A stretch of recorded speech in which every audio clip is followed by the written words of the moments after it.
बच्चों, आप चैप्टर 2 को पढ़ें। अब इस पर आधारित इसके प्रश्न और उत्तर को लिखें। आप अपने आगे कॉपी को जरूर रखें।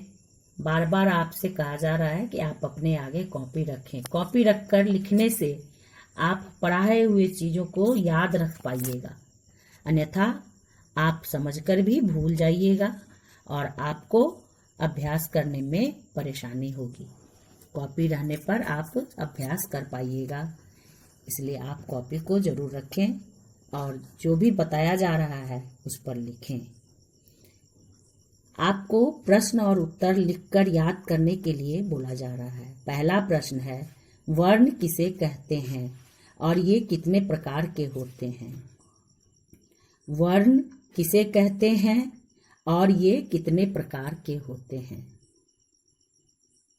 तो वर्ण किसे कहते हैं, इसका उत्तर हुआ, मुख से निकलने वाली ध्वनि को हम वर्ण कहते हैं। और ये कितने प्रकार के होते हैं, इसका उत्तर हुआ, ये 2 प्रकार के होते हैं, स्वर और व्यंजन। स्वर और व्यंजन। फिर आप दूसरा प्रश्न लिखिए, स्वर और व्यंजन वर्णों की परिभाषा उदाहरण के साथ लिखें। स्वर और व्यंजन वर्णों की परिभाषा उदाहरण के साथ लिखें। तो पहले आप स्वर की परिभाषा लिखें। स्वर जो बिना किसी ध्वनि की मदद से बोला जाए उसे स्वर कहते हैं। जो बिना किसी ध्वनि की मदद से बोला जाए उसे स्वर कहते हैं। फिर से एक बार, जो बिना किसी ध्वनि की मदद से बोला जाए उसे स्वर। व्यंजन। दूसरा है व्यंजन। व्यंजन जिसे बोलने में स्वर अ की सहायता लेनी पड़ती है उसे हम व्यंजन कहते हैं। जिसे बोलने में स्वर अ की सहायता लेनी पड़ती है उसे हम व्यंजन कहते हैं। आप पहले भी पढ़े हैं कि व्यंजन वर्णों के साथ स्वर अ जुड़ा होता है। बिना अ की मदद से व्यंजन वर्णों का उच्चारण संभव नहीं है। जैसे क से ज्ञ तक, क से ज्ञ तक। फिर से सुनो, व्यंजन जिसे बोलने में स्वर अ की सहायता लेनी पड़ती है, जैसे क से ज्ञ तक। समझ गया? अब क्वेश्चन नंबर 2 है, अनुस्वार जिसे हम अंग कहते हैं वाले शब्द से खाली स्थानों को भरो। अनुस्वार वाले शब्द से खाली स्थानों को भरो। अनुस्वार जिसे हम अंकार कहते हैं वाले शब्द से खाली स्थानों को भरो। उदाहरण देखो। एक उदाहरण आपको देकर बताया जा रहा है और बाकी को आप अनुस्वार वाले शब्द से भरिएगा। जैसे है, मुर्गी अंडा देती है, इसमें अंडा अनुस्वार वाला शब्द है। दूसरा है, बिच्छू डैश मारता है। तो क्या मारता है ये आपको भरना है, ये अनुस्वार वाले शब्द हुए। हमारा डैश तिरंगा है, इसमें आपको क्या भरना है, ये अनुस्वार वाले शब्द होंगे, आप भरिएगा।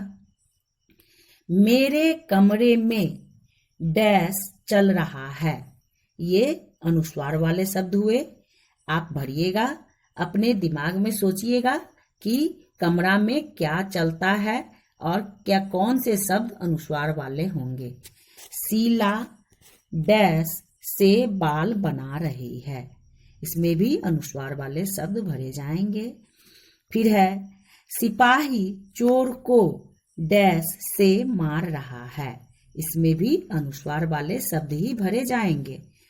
फिर एक बार, मुर्गी अंडा देती है, बिच्छू डैश मारता है, हमारा डैश तिरंगा है, मेरे कमरे में डैश चल रहा है।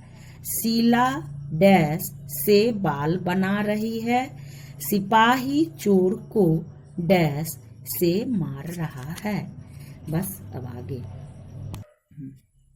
अब आगे फिर क्वेश्चन नंबर 3 है चंद्र बिंदु। चंद्र बिंदु वाले शब्द से खाली स्थान को भरो। उसमें भी है उदाहरण देखो, जैसे गुलाब में कांटे भी होते हैं। गुलाब में कांटे भी होते हैं। इसमें कांटे चंद्र बिंदु वाले शब्द हुए। पहला है गुलाब में कांटे भी होते हैं। दूसरा है रात को आकाश में डैश चमकता है। रात को आकाश में डैश चमकता है। तीसरा है मेरी डैश दुख रही है। मेरी डैश दुख रही है। डैश में चंद्र बिंदु वाले शब्द भरे जाएंगे। फिर से मेरी डैश दुख रही है। इसमें चंद्र बिंदु वाले शब्द भरे जाएंगे जो क्या दुख रही है। फिर है डैश बिल में रहता है। डैश बिल में रहता है। क्या बिल में रहता है ये भरा जाएगा। फिर है 5 मेरी डैश मुझे प्यार करती है। मेरी डैश मुझे प्यार करती है। कौन प्यार करती है ये चंद्र बिंदु वाले शब्द होंगे, इसे भरा जाएगा। उसकी डैश चमक रही है। उसकी डैश चमक रही है। क्या चमक रही है ये इसमें भरे जाएंगे। फिर क्वेश्चन नंबर 4 है इनसे दो दो शब्द बनाओ। इनसे दो दो शब्द बनाओ। ये संयुक्त अक्षर हैं।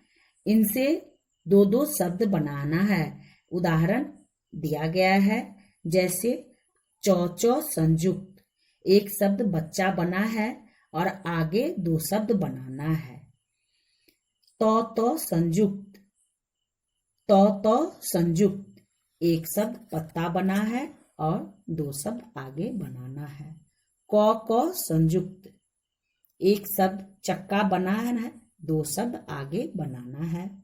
सौत संयुक्त, एक शब्द आगे बना है और 2 बनाना है। आप इसको अपनी कॉपी पर बनाइएगा। फिर हम इसको चेक करेंगे और जो प्रश्न उत्तर हमने लिखने के लिए दिया और याद करने के लिए दिया उसको याद कीजिएगा और क्लास में सुनाइएगा। ठीक है बेटा। अब फिर आगे तीसरे चैप्टर में।